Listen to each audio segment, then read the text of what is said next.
अगर आज रात आपके साथ कुछ अनहोनी हो जाए तो प्लॉट, दुकान जो आपने अपनी वाइफ़ के साथ जॉइंट ओनरशिप में लिए हैं, क्या वो बड़ी आसानी से आपकी वाइफ़ को मिल जाएँगे आपके जाने के बाद?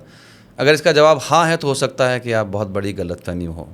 मैं एग्ज़ाम्पल लेता हूँ कि मान लीजिए आपकी वाइफ़ के साथ आपने जॉइंट ओनरशिप में मकान लिया है और कल को आप नहीं रहे, तो हो सकता है कि वो मकान आपकी वाइफ़ को ना जाए, क्योंकि टेनेंसी इन कॉमन क्लॉज में वो प्रॉपर्टी हो सकती है। तो एक एग्जांपल लेता हूँ, मान लीजिए मनीष और प्रिया की शादी होती है। मनीष और प्रिया बेसिकली जॉइंट ओनरशिप में एक फ्लैट खरीदते हैं, और ये जॉइंट ओनरशिप वो इसलिए रखते हैं कि वे मानते हैं कि दोनों में से एक की डेथ के बाद दूसरे को 100% फ्लैट चला जाएगा।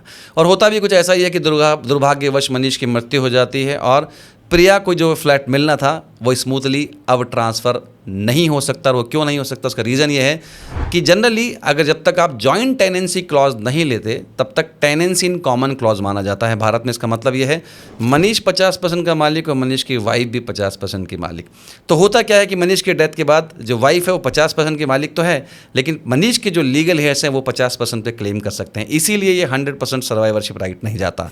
अब इस समस्या से छुटकारा पाने के लिए आप क्या कर सकते हैं, जब भी आप कोई प्रॉपर्टी खरीदें तो प्रॉपर्टी के जो परचेज डॉक्यूमेंट है उसमें एक जॉइंट टेनेंसी क्लॉज डलवाइए। उसका मतलब ये है कि एक के डेथ के बाद दूसरे को 100% सर्वाइवरशिप राइट आएगा, और उस केस में फिर किसी की मृत्यु के बाद दूसरे को बिना किसी लीगल कॉम्प्लिकेशन के प्रॉपर्टी चली जाएगी। तो जब भी आप किसी जॉइंट ओनरशिप में प्रॉपर्टी खरीदें, प्लीज़ इस चीज़ का ध्यान रखें।